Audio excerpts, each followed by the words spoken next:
So we are speeding through December. I just can't believe it. It seems like a dream of, constant acceleration. Um, you know, they talk about the awakening process as a concrescent spiral. That if you ever look at a spiral, as you begin to get closer to the center, it speeds up into the singularity before you go through. And they're saying that time is very much like a spiral in these, metaphysical theories. A Course in Miracles mentions time as a spiral. And so it seems that maybe as we become more intuitive and sensitive to this process of the flowering of consciousness, the beginning of a new way of perceiving, that life will seem like it's speeding up. They also say that as we go towards the singularity of awakening, knowledge is going to increase, right? This is one of the prophecies from the book of Daniel. And so this idea of an information age and the acceleration of knowledge is also part of this concrescence.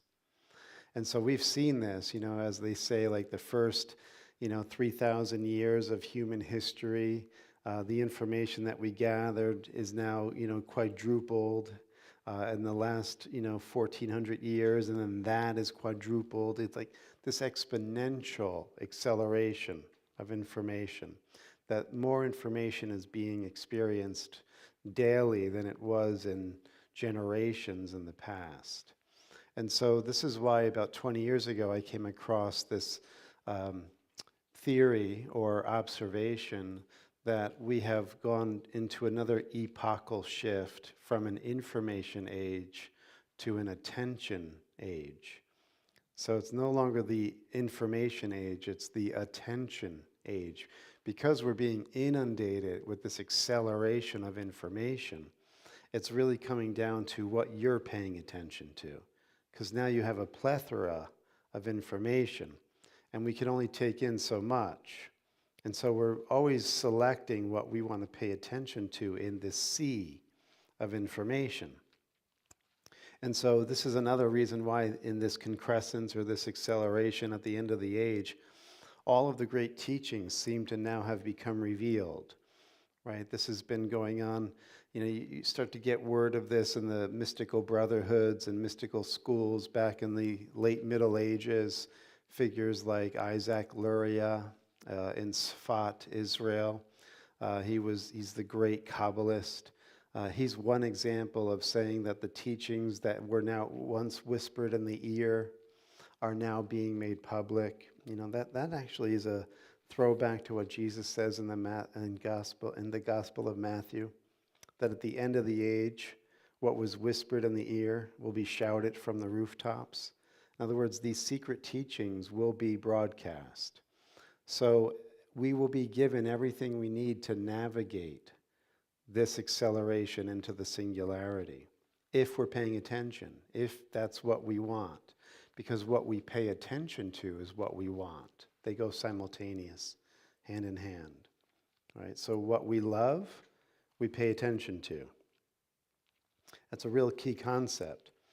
And the other thing, too, is the recognition that as we're going through this acceleration into the singularity at the end of the age, and we see not only this proliferation of the mystical teachings that give us the access to becoming more Christ-like or Buddha-like or towards the higher self end of the spectrum, there's also an acceleration in the descent. So some are going to become increasingly more peaceful and enlightened, and some are going to become increasingly more degenerate, debauched, and corrupt. And so there is this type of separation going on too within the collective. And so again, it's always what you're paying attention to. And as you pay attention to something, you select it and it becomes part of your algorithm, right?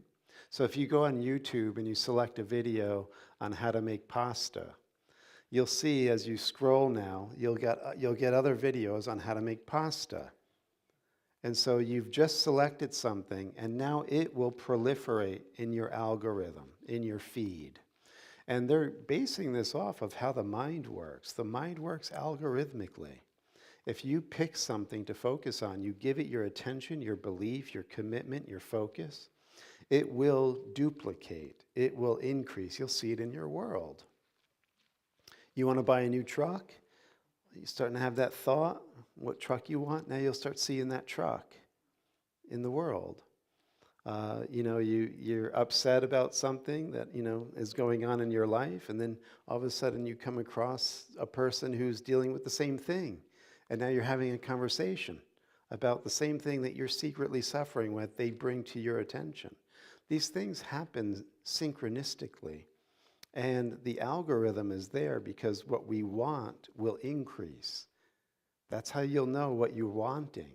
Whatever's increasing, confusion, light, truth, joy, pain, suffering, despair, this is all part of what you're selecting, and it becomes part of your algorithm.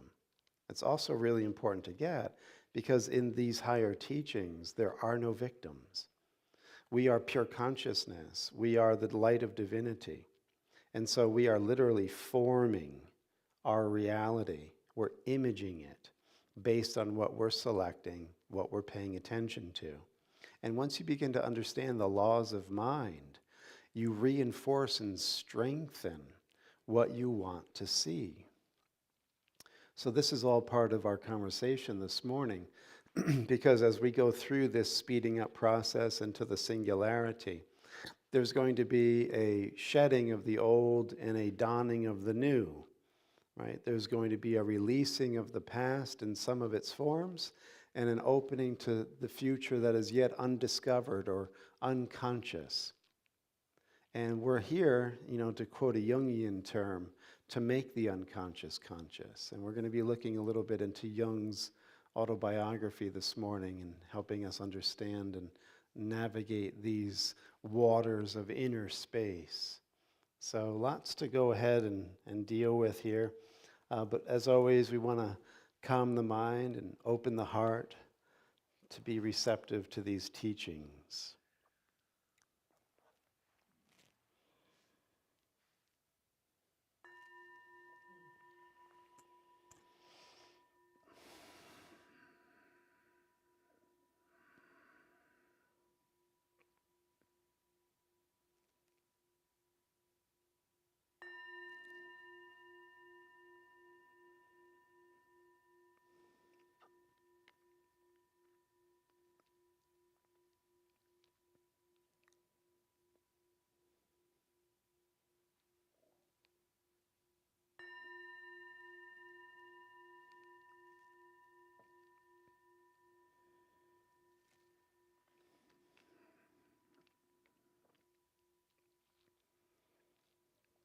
Just find your flow of breath and see if you can go through this practice of breathing through the crown of your head so the inhale feels like it's going through the crown and then it moves through the 7 centers. So the crown, the breath, inhale goes to the third eye, the throat, the heart, the solar plexus, the sacral center, and then at the base of the spine, the coccyx. And then as you exhale, circulate that exhale up the back of the body through the 7 centers and then out through the crown. So the inhale brings spirit into the 7 levels, and the exhale releases spirit from the 7 levels back into the great beyond. And so see if you can circulate the breath through the 7 chakras or 7 centers.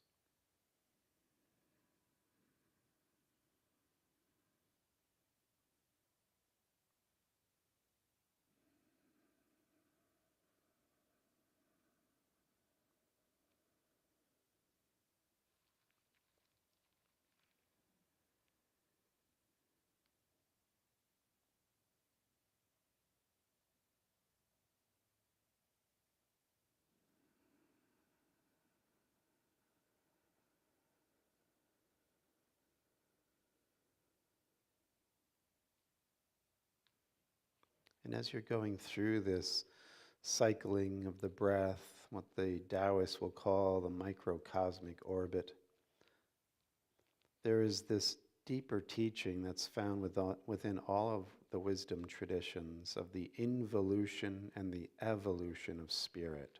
So on your inhale, from the seventh center down to the sixth, fifth, fourth, etc., down to the base of the spine, that's spirit becoming involved in matter, going to sleep into the material universe, the material body. As you exhale, it's the evolutionary current, moving the spirit force back up through the seven centers and then out of the circuit entirely into the infinite, the limitless. So with each breath, we are duplicating or replicating or reiterating the involution and evolution of spirit and matter.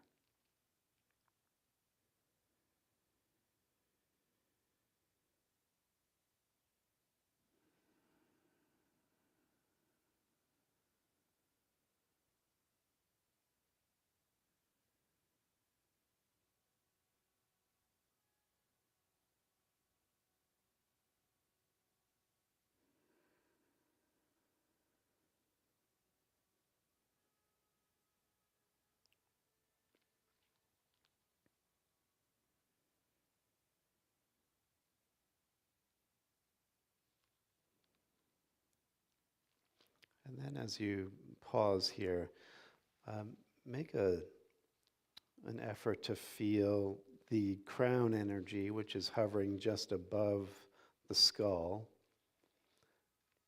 And this is where the divine sits within the field of the human. And then feel also into the center of your brain, where your third eye or pineal gland is. And this is the witnessing consciousness. This is your insight or higher vision. And so we're going to read a biblical passage in a moment that's talking about how this insight or this inner witness is to come to this gateway, which is the seventh chakra, where wisdom sits and calls to us with the vibration of the sacred and the release of all limitation.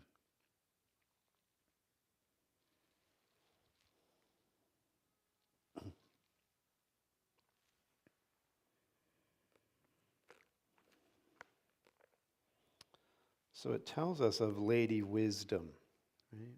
Which in later Hebrew and Kabbalistic tradition became the goddess.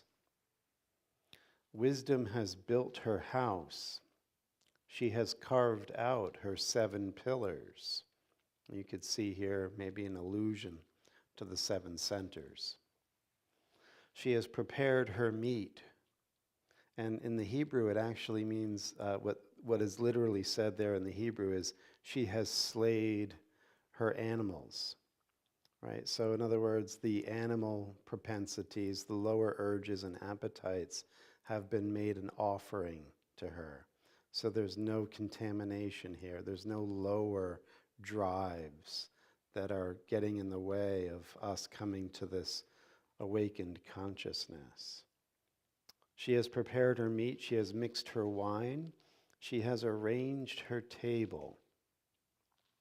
And I don't want to belabor this too much, but this arranging of her table is basically getting clear on where everything is meant to be. This categorization, this clarification. In fact, again, a little nerdy, geeky stuff here.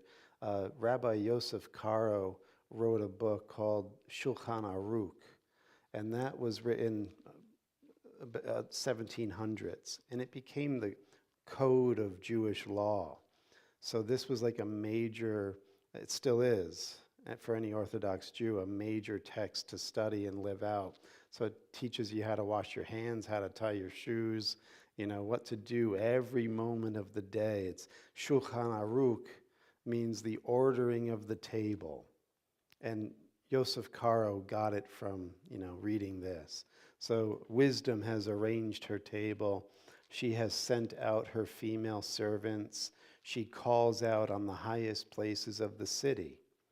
So notice the activity here. She's built, she's carved, she's prepared, she's mixed, She has arranged and she has sent out, right? Very active, right? Very energetic. That'll play into something later. So she says, after making all of these preparations and then sitting at the highest place of the city, right? And this we get in the Bhagavad Gita too. Your body is the city of 9 gates. So wisdom is sitting at the gate, the highest place of the city. And she's sending out these frequencies, and she's calling us from this 7th level. Are we paying attention? Right? Remember, this is the attention age. And these frequencies are very subtle. And if we haven't slain our animals, we're not paying attention to the frequencies of wisdom. We'll see in a moment what we would be paying attention to.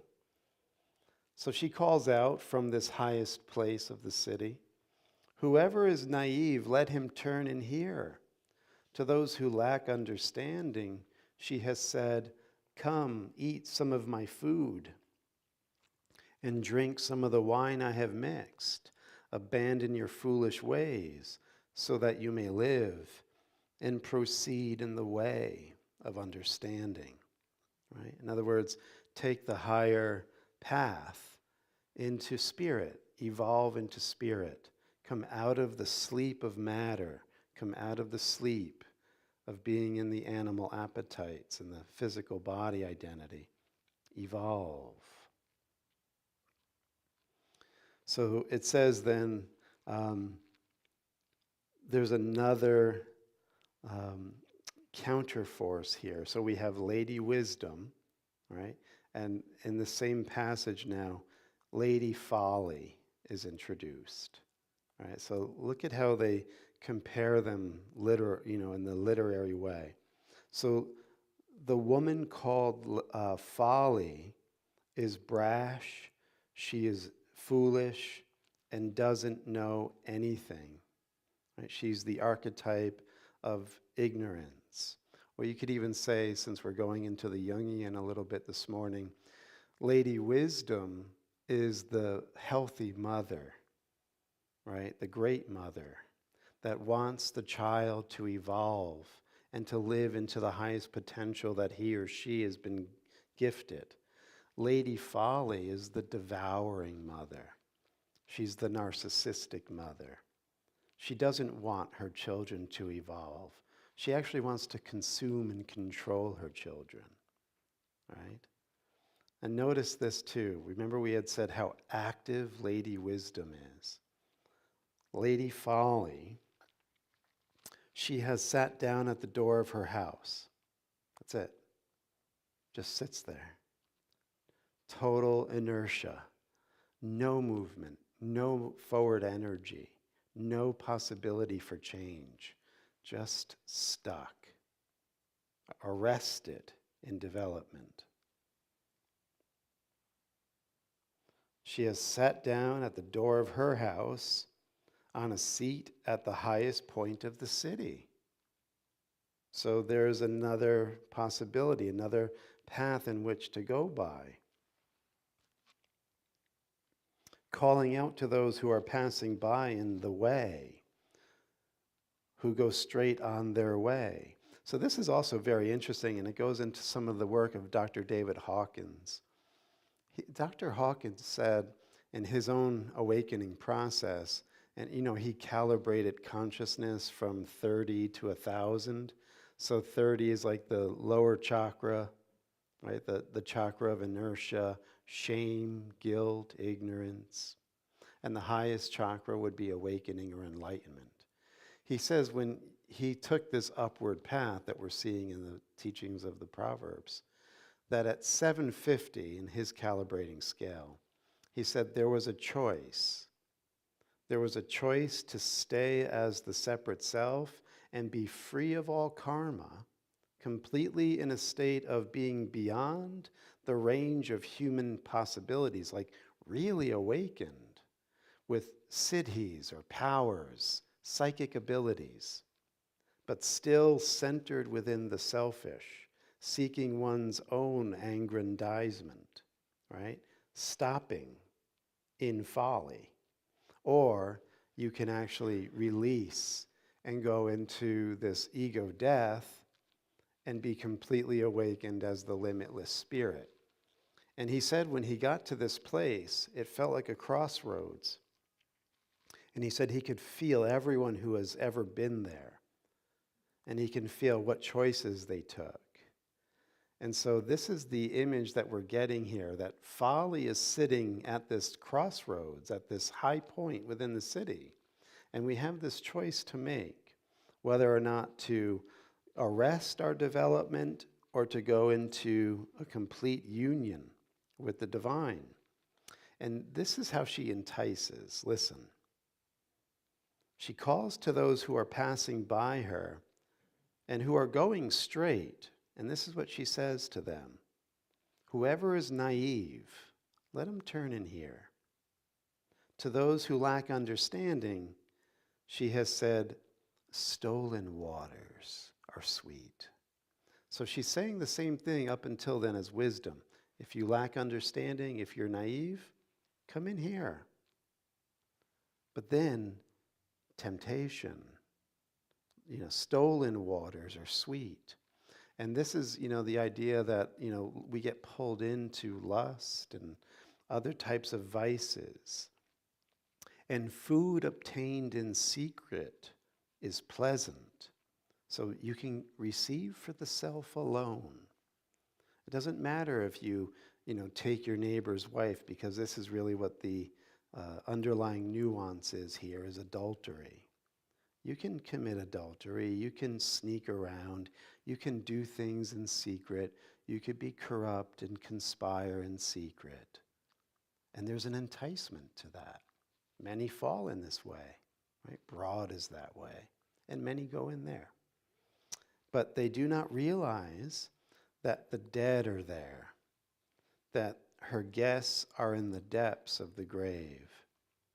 So when we take this forbidden fruit of doing it for ourselves alone, we might be originally enticed, but it's sweet on the palate and bitter in the belly. And so this is another, warning sign for those who are serious about going on the path, as this entire book of Proverbs was designed to bring discernment and this higher understanding between the surface self and the deeper self. The deeper self has to undergo this shedding, letting go process. And we're going to talk more about that with the life of Carl Jung. So this is his autobiography, Memories, Dreams, and Reflections. And if you're not too familiar with Jung, he was a pioneer in his field of psychiatry and psychology. He passed away in 1961. He was the heir apparent of Sigmund Freud in the psychoanalytic school until Jung's views differed from Freud's, because Freud said that everything that was wrong with a human being was a neurotic coping mechanism dealing with sexual energy. And we were not able to integrate these psychosexual dynamics, and therefore we had a neurosis going on. And Jung didn't deny Freud's findings, but he said that the libidinal energy isn't just sexual. This life force isn't just channeled sexually. It could be channeled transformatively into spiritual awakening. And what's interesting about this is when Jung began to discover this, he had a fascination with the occult or the esoteric traditions. And he would go to dinner with Freud, and every time he brought up the occult or death, Freud would literally swoon and faint. That there was something within Freud's mind that just was refusing and repressing the possibility of something trans-egoic, something that can go transpersonal, right? Wisdom is calling from the gate of the transpersonal. We have to traverse the personal or egoic and go into these ranges of perception that transition us from egocentric to spirit-centric beings. This is part of that evolutionary current. We started as spirit involved into matter, and now, like a seed potential, we're growing back into the higher image or the higher self. So we're going to go through these experiences or crossroads where we have to actually shed the old identity of the ego in order to go into the higher and our true identity of spirit. And like Freud, if we're really dug into our position, it can be frightening. It could be nauseating. It can be something that makes us want to run the other way when we confront these energies and forces that are like wisdom's voice pulling us into the trans-egoic. Okay? So this is all part of the mapping of what I like to offer here on a Sunday morning so that we can have this conversation and you can allow these ideas and energies to go to work and percolate if they aren't already in your psychology. Because we're all here to undergo this hero's journey. We're all here on this collective initiation of waking up. And so like we'll see with Jung's teachings, it helps us to know that others have traversed this already, that have, gone through some of these dark nights and difficulties, and thereby have some gems and insight to share. So this is Jung's preface to his autobiography.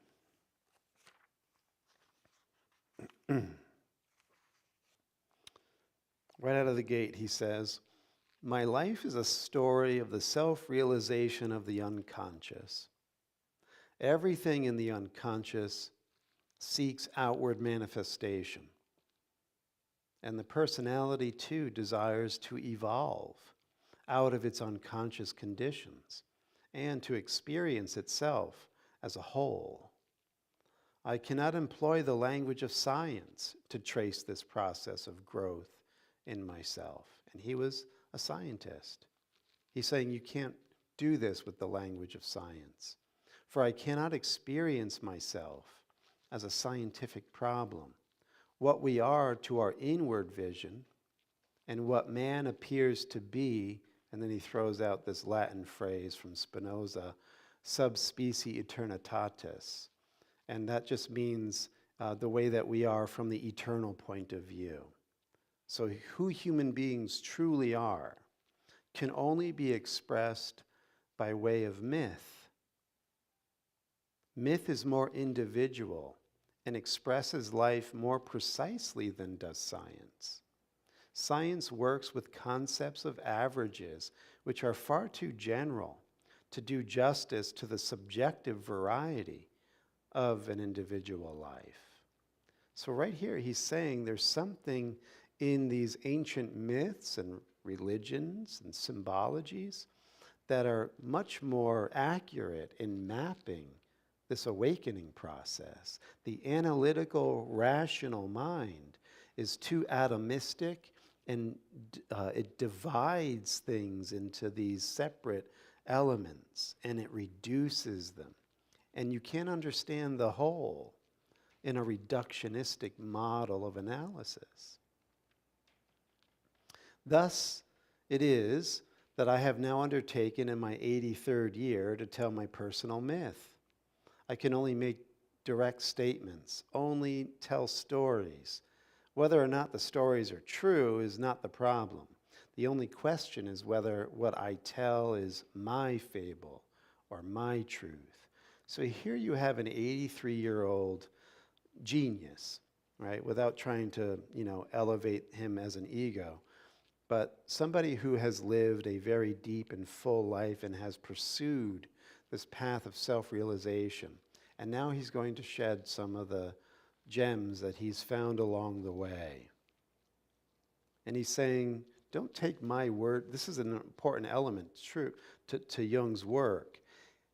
He's quoted as having said at one time, "Thank God I'm not a Jungian." In other words, people who have followed in his wake have completely misunderstood his work. He's alluding to it right here. This is my story. This is my truth. This is my myth, right? Don't make this yours. See if you can find elements, very much like the Buddha. Do this and see what you discover. Don't just parrot and regurgitate what I'm saying and never going through that transformative process yourself, but just intellectually repeating it. That doesn't give anyone the alchemical gold that's to be discovered by you discovering your own myth, your own truth that's hidden within your own unconscious experience. There are really no proper bases for comparison. I know that in many things I'm not like others, but I do not know what I really am like. Man cannot compare himself with any other creature. He's not a monkey, not a cow, not a tree. I am a man, but what is it to be that? Like every other being, I'm a splinter of the infinite deity. But I cannot contrast myself with any animal, any plant, or any stone. Only a mythical being has a range greater than man's. How then can a man form any definite opinions about himself? He goes on and says, life has always seemed to me like a plant that lives on its rhizome. Now, if you're familiar with a rhizome, it's that stem or root that goes into the ground and then spreads out horizontally in a plant, right? And it says of rhizomes, very much like you see with mushrooms, that there's this vast network or root system, and every now and then there's a sprouting up as the stem comes up in another place.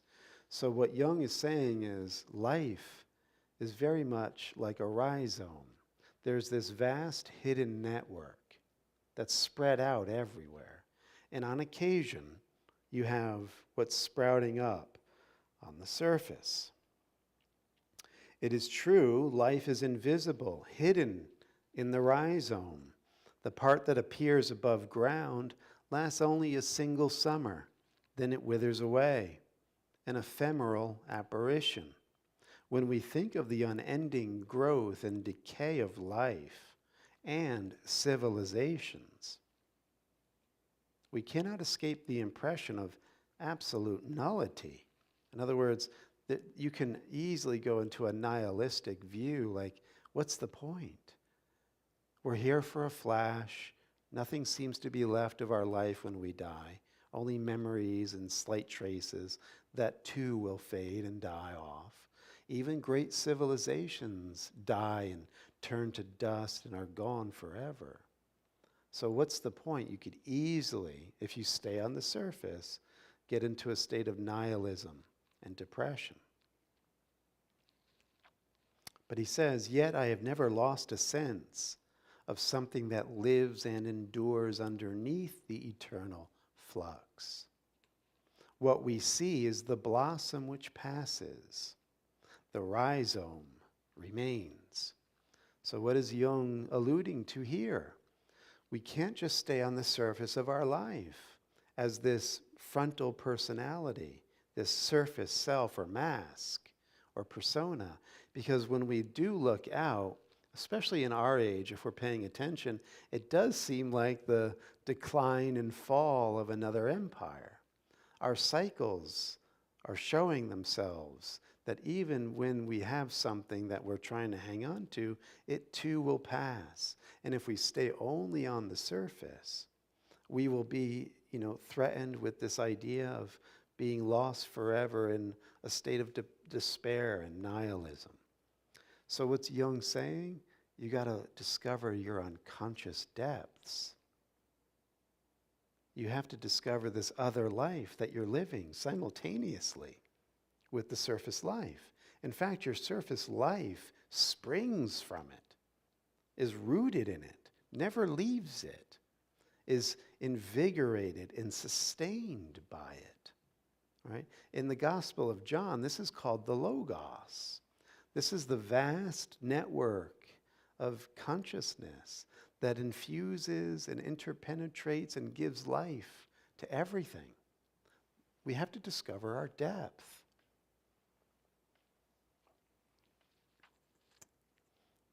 In the end, The only events in my life worth telling are those when the imperishable world erupted into this transitory one.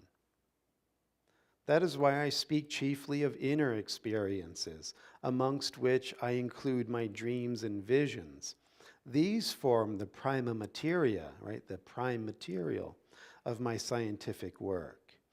These inner experiences that erupted from the unconscious, he says, are like the fiery magma of the volcano out of which the stone had to be worked. That the stone that had to be worked was crystallized. And for Jung, these words are pregnant. The stone, from Jung's mind, is the alchemical stone, the philosopher's stone.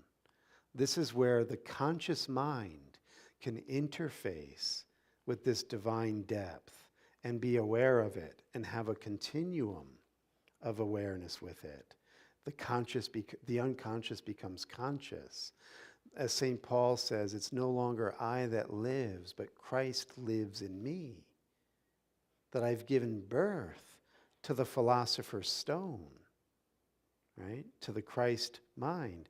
And Jung, in his book Ion, compares this alchemical symbol of the stone with quotes of Jesus saying, the stone that the builders rejected. Jesus refers to himself as this stone, this cornerstone.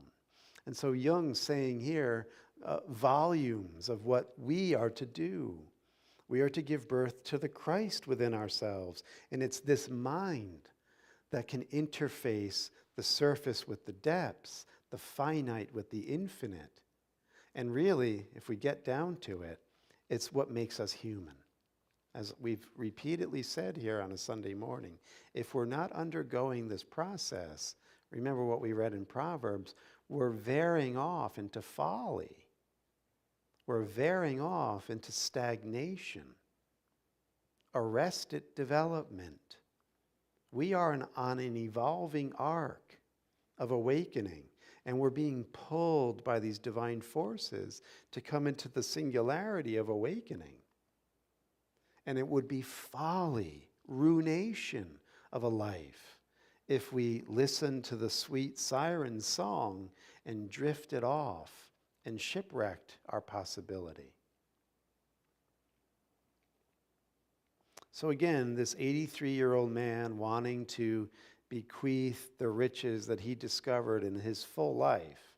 And remember, Jung rubbed shoulders with statesmen and celebrities and the ultra-rich and the trendsetters and the great thinkers of the world.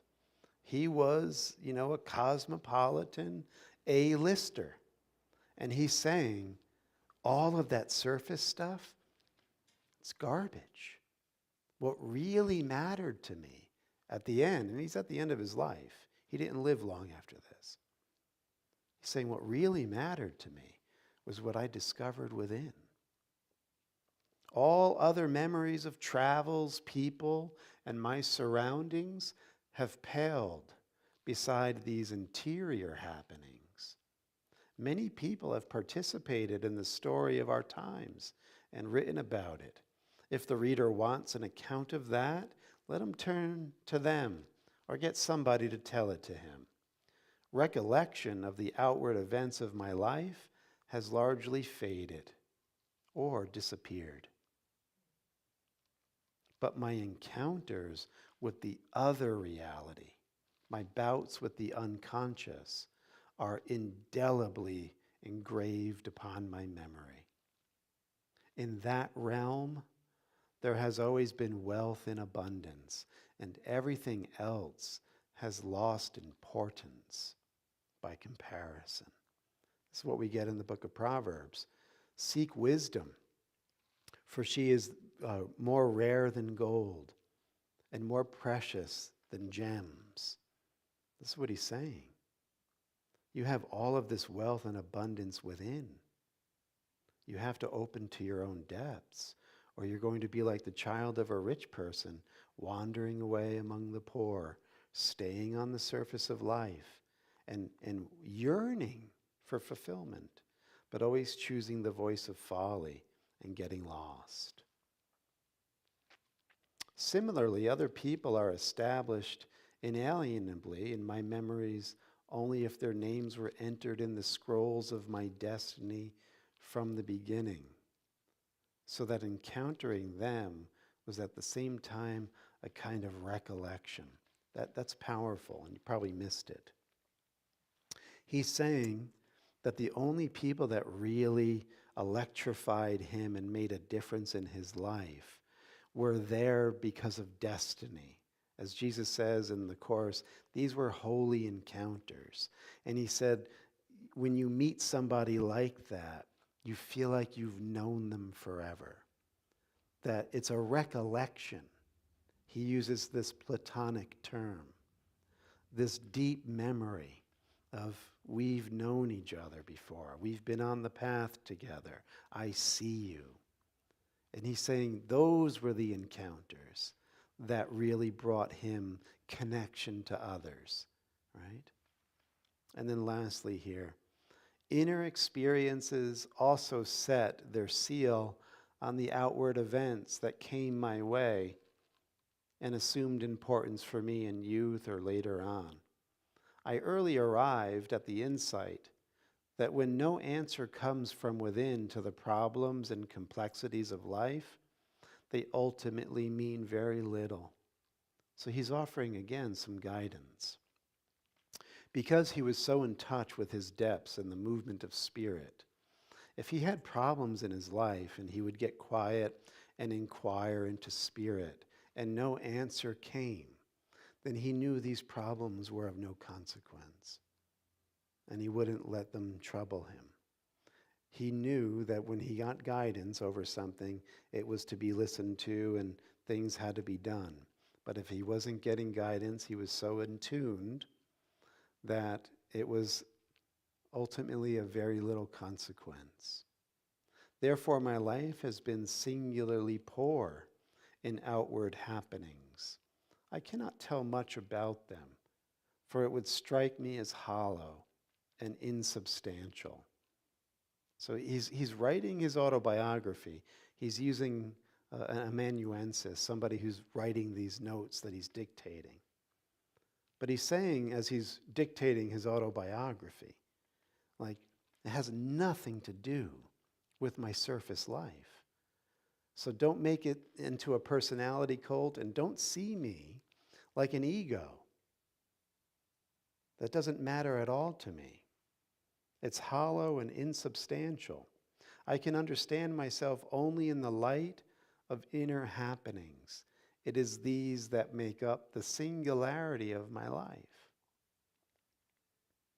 And with these, my autobiography deals.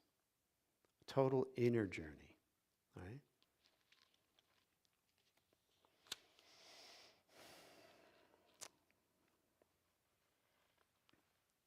So again, Jung gives us a universal insight here when he describes personality number 1 and personality number 2.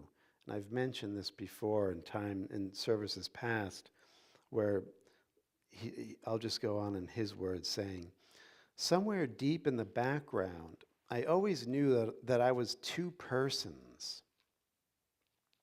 One was the son of my parents, who went to school and was less intelligent, attentive, hardworking, decent, and clean than many other boys. The other person was grown up, old, in fact, skeptical, mistrustful, remote from the world of men, but close to nature, the earth, the sun, the moon, the weather, all living creatures, and above all, close to the night, to dreams, and to whatever God worked directly in him. Right? More of the rhizome aspect of his personality, right? The personality of the depths. And then he's saying here, I put God in quotation marks here. For nature seemed, like myself, to have been set aside by God as non-divine. Nothing could persuade me that in the image of God applied only to man. In fact, it seemed to me that the high mountains, the rivers, lakes, trees, flowers, and animals far better exemplify the essence of God than men with their abhorrent egotism, their mendacity, their ridiculous clothes, and vanity. All qualities with which I was only too familiar from myself, that is, from personality number one. Besides his world, there existed another realm, like a temple, in which anyone who entered was transformed and suddenly overpowered by a vision of the whole cosmos, so that he could only marvel and admire, forgetful of himself. Right? So remember what we had said in this transitioning into our higher self, and there's that crossroads that we said Dr. Hawkins had to come into, and it really comes down to, are you going to cling to yourself, or are you going to forget yourself? It's the path of the white or the dark, right?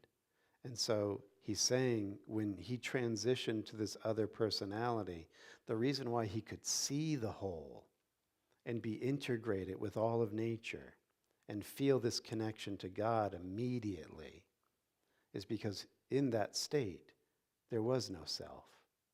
He forgot it. It was abandoned.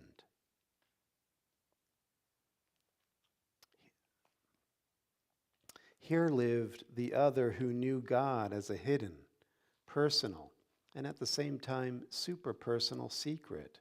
Here nothing separated man from God. Indeed, it was as though the human mind looked down upon creation simultaneously with God.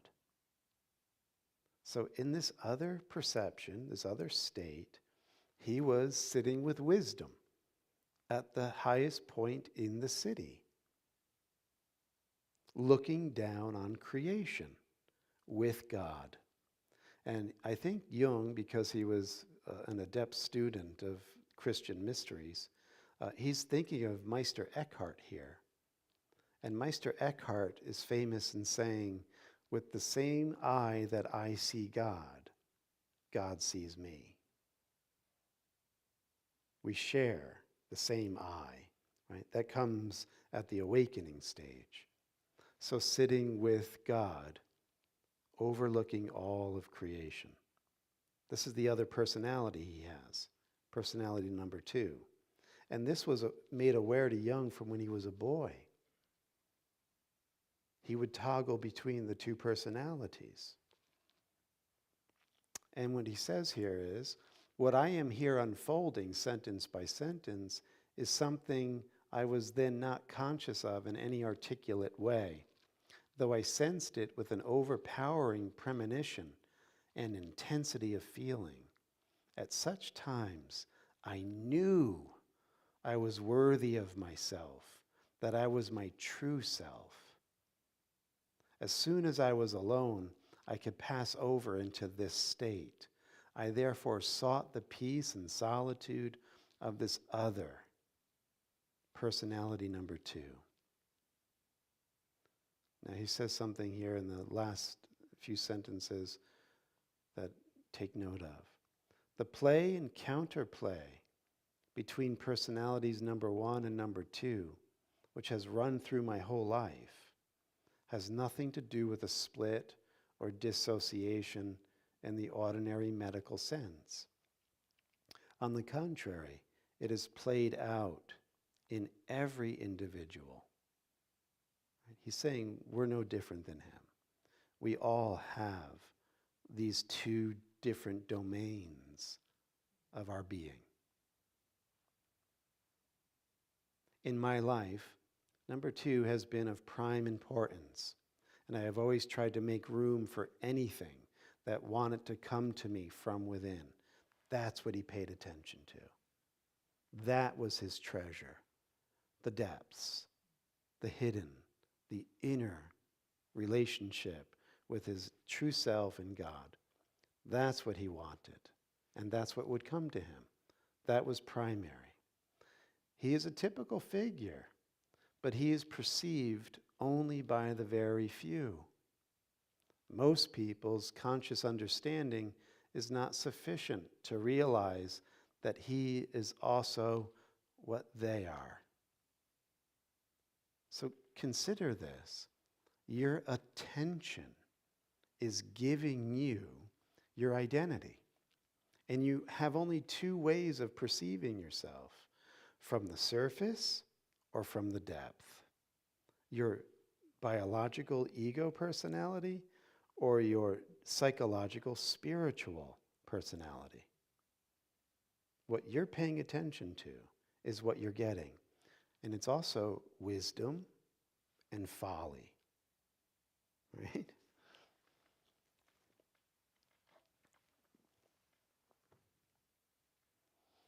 Lastly here, this is an interesting book. You've probably heard of it, The Holy Spirit's Interpretation of the New Testament. And it's kind of a Course in Miracles-esque, and it gives you the Gospels, but from a Course in Miracles perspective. And I just want to share a little bit with you this morning from the Gospel of John. And they're using John the Baptist as this personality that is on the surface and actually wants to wake up, right? Because this is the beginning of the change. You're hearing this from your surface personality. Now you're going to want to make the transition to the depth.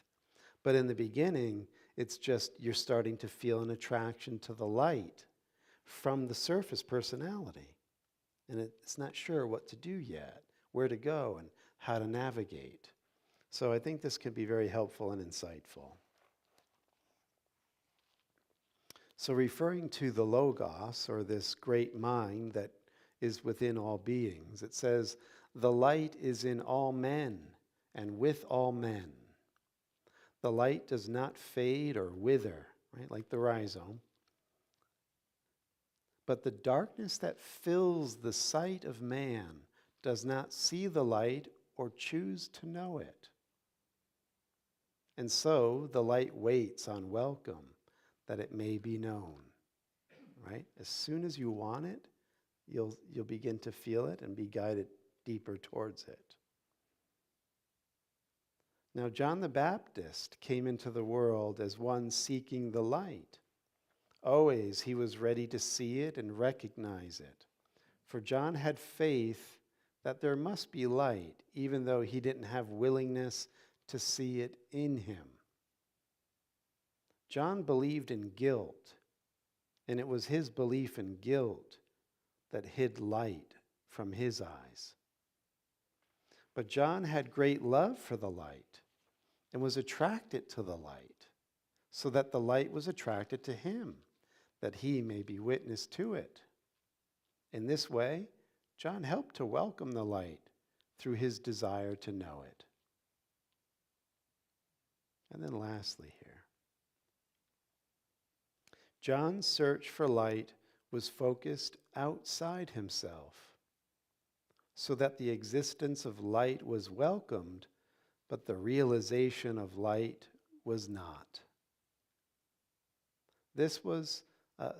John's guilt blocked his light from his self, but his desire brought it forth unto him, that he may see it and find the glimmer in his heart that said, I am here too, John. That it's not just an external idea, but from the depth, we will hear that voice. I am here indwelling you too. And it's this giving up of the guilt that somehow we're flawed or stained or shamed or wronged or inferior or whatever story we have that keeps us from accepting this indwelling presence that's saying, in our heart, I am here too. And then lastly, the Holy Spirit is the light that fills the hearts of people. It is a light that shines in every heart and it shines unceasingly. It does not exist in some, then not in others. For all that lives, lives through the light of God. So the light must be in all that lives. Right? Echoing Jung's words that this personality 1 and 2 exists in all individuals. And what do we pay attention to? Yeah. So in the final moments, let's just digest and pay attention to what we treasure.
The blue bag's going to go around. If you're joining us on YouTube or Facebook, you can click the link and support our service here at Unity of Stuart, our 8 a.m. service. Thank you. Any comments, questions? I do want to say, if you haven't gotten the email yet, there is a class on Carl Jung's Map of the Soul coming up. That'll be on January 7th on Tuesdays on Zoom.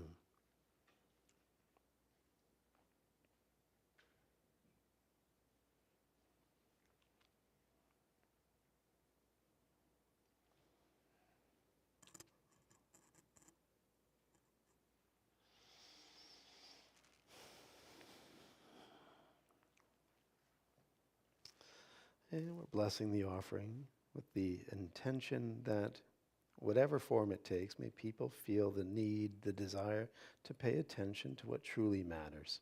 And so it is. Amen. All right, let's seal the deal.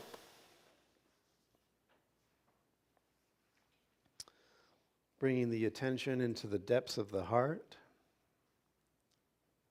opening to the great mystery where the light of God surrounds us, the love of God enfolds us, the power of God protects us, and the presence of God watches over us wherever we are. God is. Amen. Have a beautiful day, everybody.